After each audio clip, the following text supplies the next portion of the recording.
Hanya kaum sesat yang mendukung Yohanes Anies Rashid Baswedan.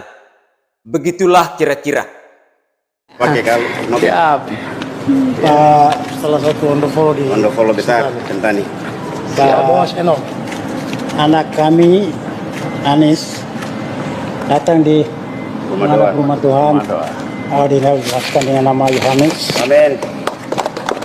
Ini kantong ini kosong, tapi kami isi dengan keluhan masyarakat adat dan masyarakat akar rumput ada di dalam sini.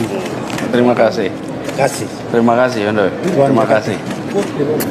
Woi, Bapak dengan anak luar biasa. Terima kasih. Bapak cinta anak sekali ini. Terima kasih. Luar biasa. Terima kasih.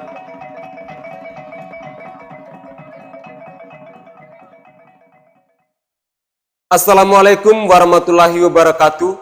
Salam, Om Swastiastu, Namo Buddhaya, salam kebajikan dan salam sejahtera untuk kita semua. Saudaraku sebangsa dan setanah air, para penonton kanal YouTubeku yang sangat saya hormati dan sangat saya cintai. Bapak politik identitas, siapa lagi kalau bukan Yohanes Anies Rashid Baswedan? Untuk menghilangkan image buruk itu, apapun ia lakukan. Bahkan makan babi pun ia akan lakukan demi mendapatkan tujuannya. Bisa jadi kan? Tujuan itu kan sangat penting. Makan babi bagi para pendukung Anies Baswedan ini adalah haram. Namun, menebarkan kebencian bagi yang tidak sependapat dengan pihak politiknya, mereka tidak mengharamkannya. Pokoknya, mencaci maki dan fitnah tidaklah haram bagi para kadal gurun ini. Hanya mereka yang berhak masuk surga. Yang lain kalau mau masuk surga harus seizinnya. Tuhan pun mereka mau atur-atur. Apakah pola pikir mereka masih waras? Bahkan menyerang mereka yang tidak sependapat dinilai sebagai perjuangan membela agama. Benar-benar kampret dah. Dan bagi si badut Yaman dan para kadrun, agama cuma alat saja. Bukan solusi untuk mengatasi persoalan bangsa. Bagi para kadal gurun, cara beragamanya sudah overdosis. Pilkada DKI 2017 yang lalu adalah bukti yang sulit dilupakan. Jakarta menjadi ajang kampanye brutal yang sangat digemari oleh si manusia murtad yang bernama Yohanes Anies Rashid Baswedan ini. Lalu pada level nasional, Yohanes Anies Rashid Baswedan memutar kelicikannya agar terkesan sebagai orang yang toleran. Tanpa ada rasa malu, si badut Yaman itu terus memainkan agama sebagai alat politiknya. Di Papua, si badut Yaman ini mendapat nama tambahan dari komunitas agama yang bernama Alpha Omega, sehingga nama Anies bertambah menjadi Yohanes Anies Rashid Baswedan. Namun, perlu kita ketahui bersama bahwa komunitas doa Alpha Omega ini pernah diberitakan miring oleh salah satu kanal berita.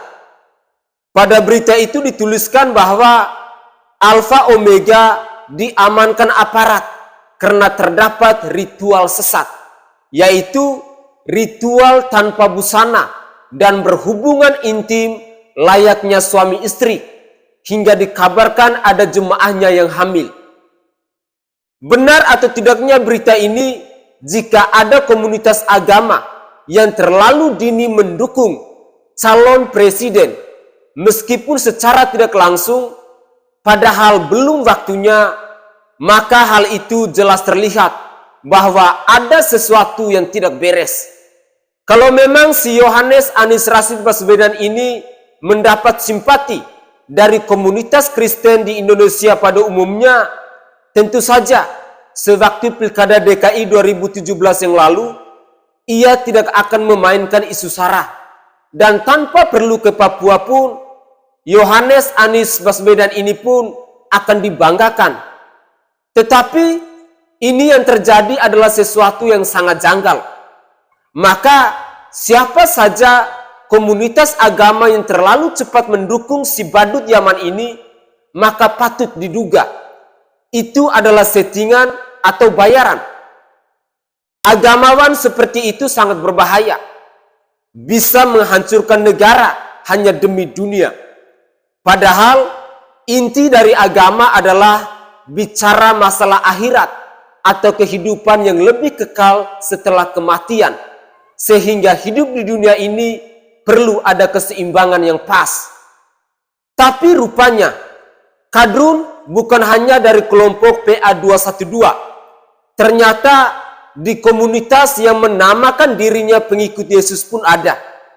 Jadi perlu kita waspadai bersama bahwa bangsa ini perlu atau wajib cerdas agar tidak terperangkap dengan para penjajah agama. Di kalangan 212 itu, cara memainkan agama dengan politik bisa jadi adalah perbuatan yang sesat. Namun mereka bersikukuh bahwa itu adalah amar ma'ruf nahi mungkar dalam jalur politik. Tapi ini munafik semua. Ternyata demi mendapatkan jatah-jatah duniawi. Apalagi pengangguran masih banyak karena kemalasan bekerja di kalangan ini. Maka mudah sekali terseret dalam arus kesesatan. Sulit memang mengakui kesalahan yang terjadi dalam diri. Ngotot adalah cara menutupi kesalahan. Dan agar terus tertutupi kesalahan itu, harus terus ngotot dan beringas dalam menyerang serta wajib untuk berbuat licik. Yohanes Anies Rashid Baswedan pun demikian.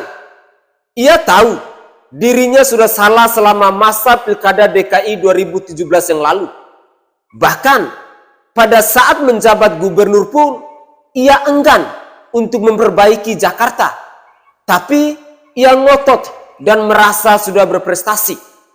Jadi salah satu cara yang dilakukan oleh Yohanes Anies Rashid Baswedan ini adalah terus mengabaikan nilai-nilai kebenaran dengan menampilkan kamuflase alias kelicikan. Tak ada jalan lain lagi bagi si badut Yaman untuk mencapai kedudukan yang tinggi kecuali dengan cara kelicikan dan strategi-strategi yang amat dan sangat busuk. Dan strategi busuk itu yang paling utama adalah memanfaatkan agamawan yang bisa dibeli untuk memoles citranya, atau memperdayai kaum agamawan untuk menaikkan citranya. Dan para agamawan yang berusaha di jalan yang lurus tentu saja tidak gegabah dalam mendukung si badut Yaman ini, alias tidak mau larut dalam konflik identitas yang dimainkan oleh Yohanes Anies Rashid Baswedan ini. Kecuali memang para agamawan yang sudah tahu bahwa dirinya sesat dan bahkan ingin lebih sesat lagi, maka ia pun akan mendukung gubernur terbodoh versi Google ini. Apalagi kalau ada logistik atau mahar ataupun donasi terselubung. Tentu ini sangat menggiurkan, bukan? Jadi, apakah yang mendukung si badut Yaman itu hanya para kaum yang tersesat?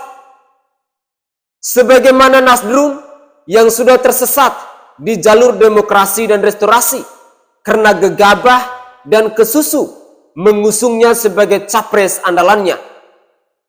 Pemirsa sekalian, silakan tulis kritik dan saran Anda di kolom komentar untuk kita diskusikan bersama. Saya Sainai dari Provinsi Nusa Tenggara Timur. Saatnya rakyat jelata yang bersuara.